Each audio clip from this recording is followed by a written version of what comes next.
that they just repeat, from other things. Hey, I solved this math problem. Let me show you an easy way to solve it. Now you solve it. Okay. There you go. Now we're both smart guys. We did it. You know, as I know, how to solve this. And now, if you replicate this with every other instance in numbering, then you can know every solving of every math problem there is. Now, if you get good enough at this, you can do it in your head because you remember sequences and you're really good at remembering sequences. We have actually created ways to remember these sequences easier. So here, read this book, bam. Now read this one, bam. Now read this one, bam. Now you're a mathematician. Thank goodness for you. If you didn't focus on it, if you weren't disciplined enough to care about it, you probably didn't retain the information within the book. So go ahead and read it again until you care about it. And there you go, care about it. You don't really care about it? Okay, this is going to be very difficult for you then if you don't care about it. But if you do care about it, focus is going to be easy. And you will be present with it the whole time, not in your mind fighting what you're doing constantly. And so you'll remember it very, very easily. The level of presence you have with something is very efficiently easy by simply liking what you're doing. I know, it's crazy. You have no fight then going on with you, and you can be 100% aware with whatever it is that you are, again, presently with. And that's amazing, what you're directly experiencing. You'll find that your memory is pristine, divine, and right on time. And then if you can be present with one single math book, you can become, in that moment, as you're fully present with it, the complete rememberer of that math book, and you're a phenomenal mathematician. Good job. Some people take 8 years to do it. You could probably do it in just one sitting if you knew how to be simply present. And so that's where I am, just kind of funny about the ego identity when it comes around to the realms of intelligence. This guy being smarter than this guy, because this guy focused on this, and we say this is smart. And this guy focused on that, and we say that is not smart. It's just a hobby, whatever. It has lesser value in some way. But for me, I see them to focused on whatever it was they liked and been able to attain a level of wisdom on that focus that I see to be equal in value in some manner, shape, or form. Of course, some people may not because, we want is the rocket scientist. This was the way in which we presented the rocket scientist and the romantic novelist. It was actually just a guy that reads romantic novels and doesn't write them, but either which way it goes about. Every attainment of knowledge and wisdom through these weird focuses and bringing about some form of intelligence I see to be in equanimity. And so when it comes to the mechanic that says, he has great intelligence, or the rocket scientist that has great intelligence, really both people have simply remembered a form that was discovered by somebody previous, and now they're able to work it through that memory. And they may be lording their information above one another, or they may not be doing this. Whatever they may be doing with this knowledge, I would say that everybody has an equal opportunity in the framework of intelligence, and that nobody here is smarter than the next. And just because you've decided to remember a certain template because you're focused does not mean you have a greater possibility of coming into correct focus within the whole of consciousness. And every person, when it comes to really measuring true intelligence, I would say would be the immediate ability to develop new information in the creation of something new, and to a form of simplicity too. I mean, you can make a new coffee maker that now takes us 500 years to make a cup of coffee, but this is kind of rudimentary and kind of silly, kind of egoic. Why not just look at who made a coffee maker before you and develop an idea of greater simplicity and efficiency for a dynamic view for the entire collective consciousness or something? That would bar to me to be of like the advancement in intelligence. I mean, we're all intelligent. It's great that you created this. I think it's wonderful that you've been able to discover a new way to do something. But I also think it would be smarter if we can just learn from one another, so we're not all clacking rocks together to make a fire. We can just use a lighter and gasoline maybe, or maybe even find a much better way to contain some kind of fuel. I mean, really, some timber, just some little bit of kindling, that's no issue. And I do like the lighters, but also the natural gas may not be sustainable. Maybe we can come even into greater forms and fashions. I do see solar, electricity lighting lighters now, and I think that's really amazing, really wonderful.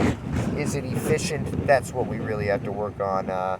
Efficient for the realization and consciousness that we're all working for. The liberation of all beings is what I look at personally.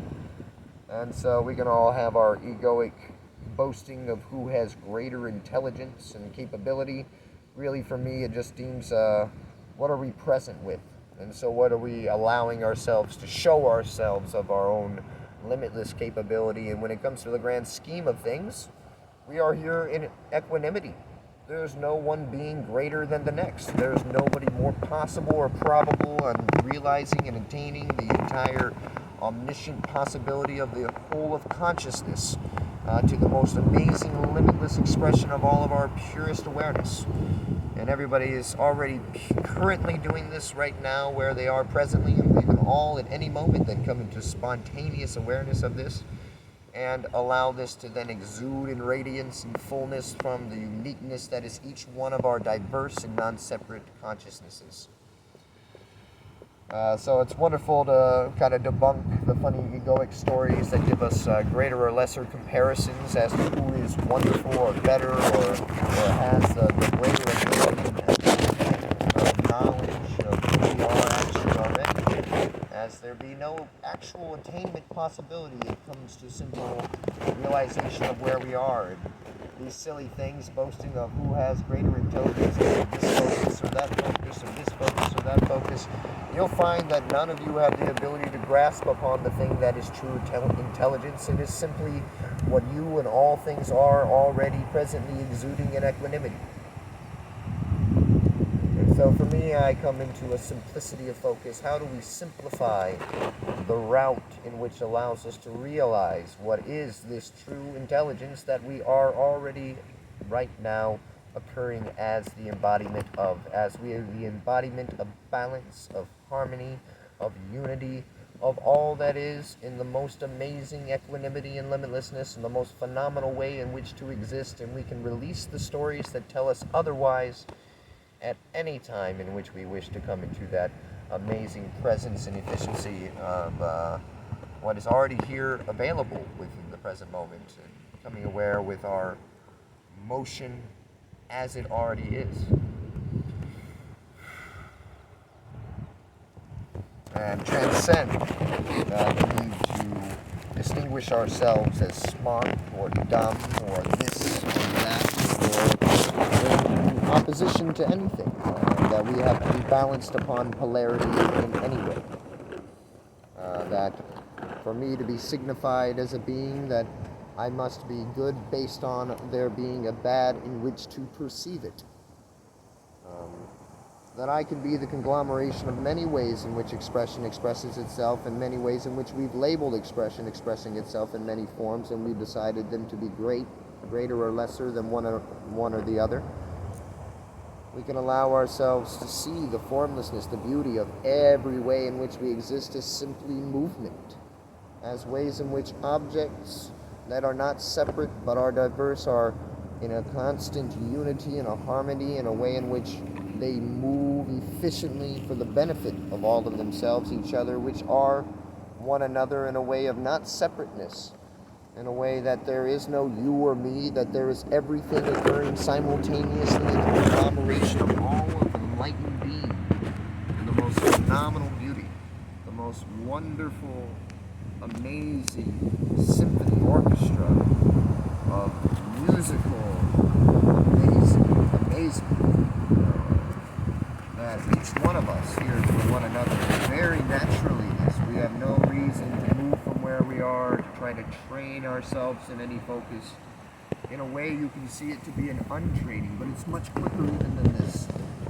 So this is the high form of intelligence I wish in which to relate with you, is this great simplicity, this wonderful way in which we can come into great easement of our journey, the simple realization of where we are already, and then the unlearning, in a sense, of movement, of how it has been conducted perception and observation of how it is we believe ourselves in all things to already currently be, and though are not, we move ourselves in a way enabling, empowering the false reality from the very beginning of our day when we look at an object and label it in this way of separateness, not seeing it in its way of sacredness. Shogam Trungpa Rinpoche and many other teachings from many wisdoms around the earth talk about the Drawla experience, about seeing all things around you to be sacred, to be wisdom energies, to be perfect,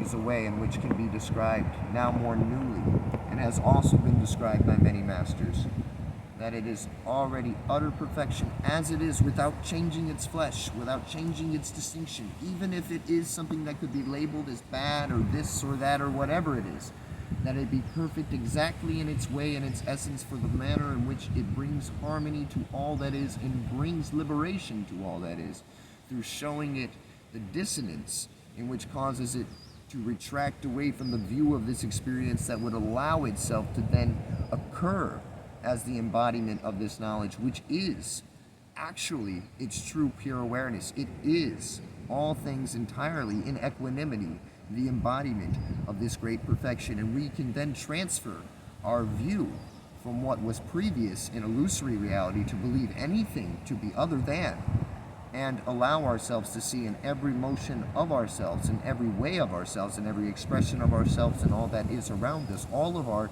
natural responses are also this, and we have no reason to reject any piece of ourselves and then any other previously appearing thing as well, as we will find that there are no others, and that all is perfect, and that as we see ourselves as this, we can then see what is also and what is truly ourselves, what is as well ourselves and what is literally ourselves, not separate from this ourselves, to be also that perfect, that we are all amazingly perfect, phenomenally perfect. We don't even have to call it amazingly perfect, because it is in simplicity this perfection. It is already this perfection, ordinarily this perfection. Very simple can we allow ourselves to settle to see that even our most mundane motions, our most mundane feelings and neuroses, our most strange acts that seem to have the most basic nature, are even of the greatest profundity when based upon the system previously comparing things in greatness, in greater or lesser distinction. And so we can allow ourselves to see the great sacredness, the great amazing perfectness of all that is already as it is, in every way that we are, from the way that we breathe, sneeze, cough, doubt, whatever it is that we feel, the way that we may wish to shout, whatever it is that seems to happen in any manner, we can allow such a spaciousness to its existence that we no longer feel it in a way of dissonance, in this amazing changing of perception to all of the motions of our life, and the amazing changing of the way in which we conduct ourselves, from just the way we view and label every moment and motion of ourselves and everything in great simplicity, that we simply relax ourselves into allowing ourselves to simply be ourselves most easily, seeing that, oh my goodness, I am actually right now already the conglomeration of enlightened consciousness. I am already right now the embodiment of perfection. I am already right now an enlightened Buddha embodied. I am already right now able to do all things limitlessly perfectly, and that I don't even need to observe me to see if this be true, that I am already always this truly. And so anytime that I surrender myself to any other story, I can simply come back, relax into what is simply me, here already. And I need not turn away from any part of myself. I can instead include all of myself and show myself through this simple inclusion of myself in my everyday expression. That, yes, every way that I be, no matter the way that I be, as I be authentically, naturally, even if in dissonance seemingly, I am perfect in harmony with all that is, in great balance, in great bliss, in great amazing phenomenal awareness, that I am actually, yes, this awareness that I am not doing this and I am not doing this, that I am this, and I am this in a way that is perfect, and so is all that is. And this amazing beauty, this amazing view that I am now transferred into myself at every moment of my life is easily now transferred to everything else, because I have no way to perceive it any other way. How could I be so a liar as to act as if it's not? This same thing is me.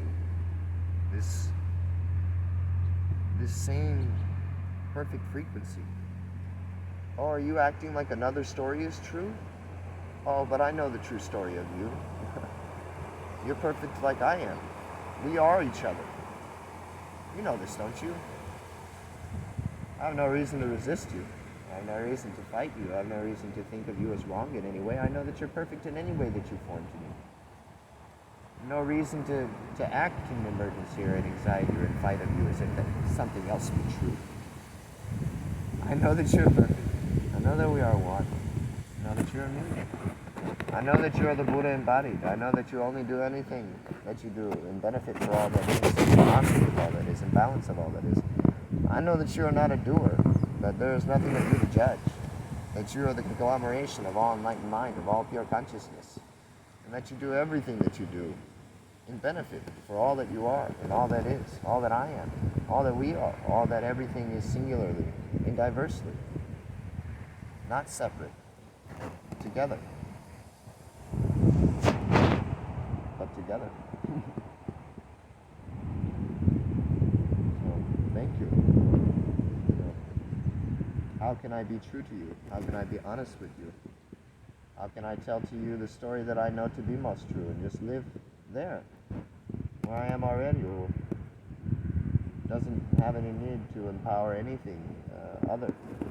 There's no reason to attack or defend, no reason to be afraid.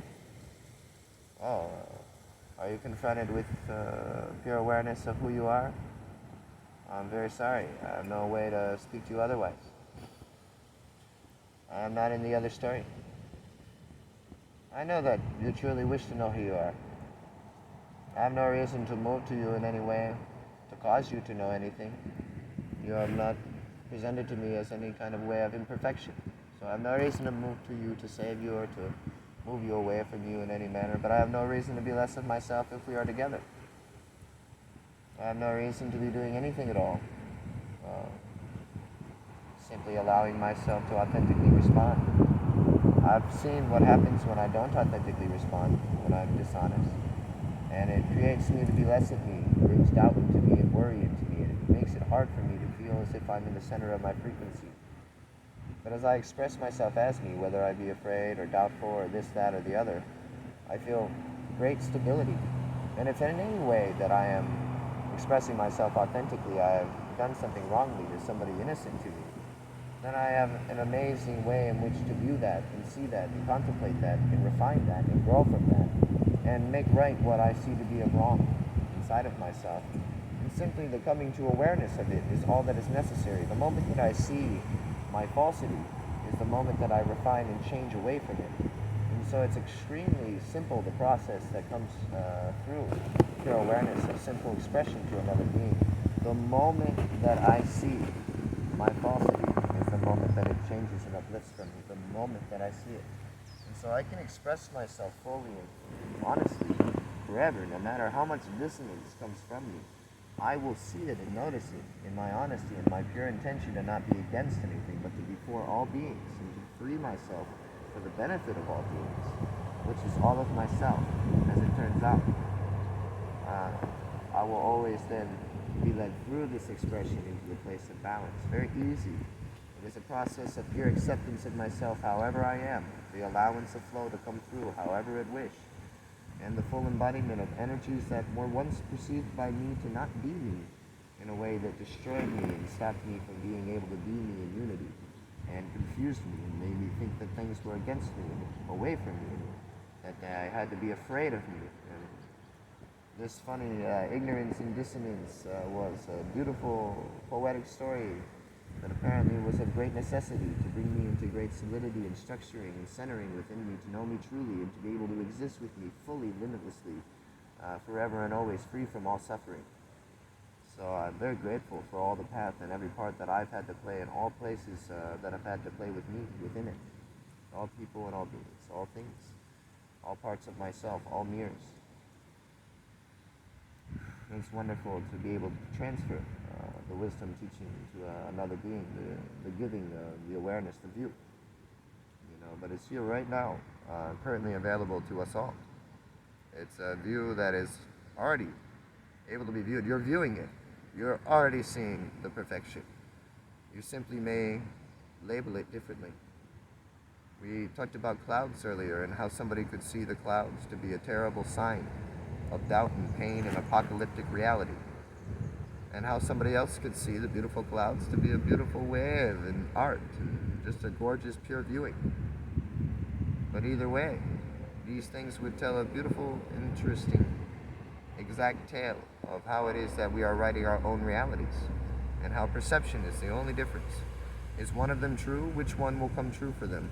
Well, one person will definitely start to see different things based on this, maybe be feeding into their fears, but still liberation will come for them. And the other person, what they may see, this great beauty, it also could be based on illusory reality, who knows? And so they also will have liberation come from this either way. Equals thing will always happen for everyone. Equal harmony, no matter what it is we see. But eventually, we will never need to see this weird cursed story where we believe that something negative is for us in the future. We will never have to see this projection on what is here already appearing so utterly perfect. And any time we surrender to ourselves these dissonant stories, these versus realities, these beliefs that there's some kind of fear or negative thing for us or anyone at all, we can always come back to what is clear view, what is perfect view. That is, oh no, everything is all here for us and not against us. Coming into perfection, coming to the present moment, surrendering away from your stories and allowing the spontaneous moment to bring you through it. You can come into immediate, clear awareness through the direct embodiment and experience of this. As we brought apart different motion meditations that are very simply walking meditation and sitting meditation, just in the conglomeration of active meditation. They're very, very, very easy to see that you can move very simply in a direction very perfectly. Very simply in a direction very perfectly. The first motion I didn't do with my whole body, and so I hurt my back. The second motion I did with my whole body, and so I didn't hurt my back. And so you'll find that when you move with all of yourself, because you're not afraid to, because you're not watching to see if you move correctly, that it's quite effortless and easy and always amazingly balanced. So there's ways to simply step into yourself, into a higher form of realization and energy, to come into a greater form of awareness by just simply bringing yourself here now into the present moment. Maybe it's a way our energy and our consciousness sits back from itself, and so it cannot see all of itself here at the forefront of its consciousness. But as it brings all of itself forward, it can see itself so much more clearly. And then all of a sudden, everything is here for the mirror to see. And you can see, oh, all of me is here perfectly. Oh, all of me is here in equanimity. Oh, I don't need to try to be a good breather. I am a master breather. Oh, I do not need to try to be a good harmonizer. I am a master harmonizer. I do not try to be a good mover. I am a master mover. I do not try to be a good healer. I am a master healer. I am already endowed inherently with the ability to do all of these things perfectly and amazingly. And all I need to do is come into tune with me. And who am I actually? The conglomeration of all of enlightened consciousness. All of this perfection that you see around you. The conglomeration of all of it. As I come into myself and surrender to myself and to my true being, I come into alignment with who all I am truly. And not as the creator in the way of dominion over, but in the way that I am this, exactly expressing. So I care about this as I care about this exactly.